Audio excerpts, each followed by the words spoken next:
اخيرا شفت ابو ايد مسلوقه، سامحني والله مش تنمر. طيب هو ده بيعلق على الفيديو بتاع ايديا. خليني بس الفت انتباهك لحاجه صغيره جدا، ان انا وانا صغير لما قلت لك الناس كانت بتتنمر عليا، انا ما فيش حد كان بيجري ورايا في الشارع ويقول لي يا ابو ايد محروقه او يا ابو ايد مسلوخه او يا ابو ايد مسلوقه زي حضرتك. الموضوع كله كان بيجي في صيغه الهزار، والكلام اللي كان بيجي في الهزار وكانوا بيضحكوا ساعتها كنت انا بروح البيت ما بنامش. والنهارده بعد 18 سنه انا فاكر الكلام كلمه كلمه، فاكر مين قال ايه وفاكر كل كلمه اتقالت، مش عشان الكلام كان هزار ولا عشان الكلام دعابه. الكلام يضايق بس انت بتضحك، فانا ما بحرجكش وبروح البيت ما بنامش وبفضل فاكره بعد 18 سنه، انا فاكر كل كلمه اتقالت. فاحب اقول لك ان اللي انت بتقوله هزار وفاكره مش تنمر فهو تنمر، ونص التنمر ان ما كانش 90% من التنمر بيجي في صيغه الهزار، وان هو مش اوكي ان انت تتنمر وانت بتهزر، وان هو مش اوكي ان ده يبقى عادي.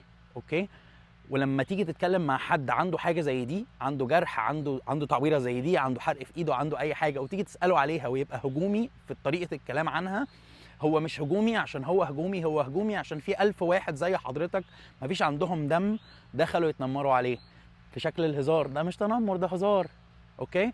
فهو في 1000 واحد عملوا كده، فلما يبقى هجومي انتوا المفروض تتفهموا ده. لما شخص يبقى هجومي في حاجه انت شايفها عاديه، تفهم ان الشخص ده تعرض لحاجات كتير خلته ما ينامش بالليل، فعشان كده هو مش حابب يتكلم في الموضوع، عشان كده هو مش حابب يهزر في الموضوع، عشان كده الموضوع مش مجال للسخريه اصلا. تمام؟ انا مفيش حاجه في ايدي اعملها، انا عندي ايد محروقه وايد سليمه، ما عنديش حاجه اعملها ومفيش حاجه ناقصه فيا. يعني انا ان ما كنتش زيك فانا احسن منك، يعني انا في اسوأ حالاتي هبقى احسن منك.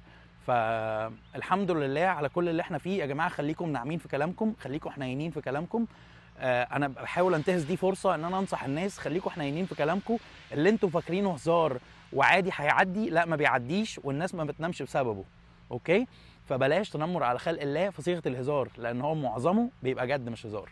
ما ينفعش تمشي في الشارع تتنمر على خلق ربنا في شكل الهزار، لان انت ما عندكش دم. انا مش هقول لك ربنا ينتقم منك، انا هقول لك ربنا يهديك.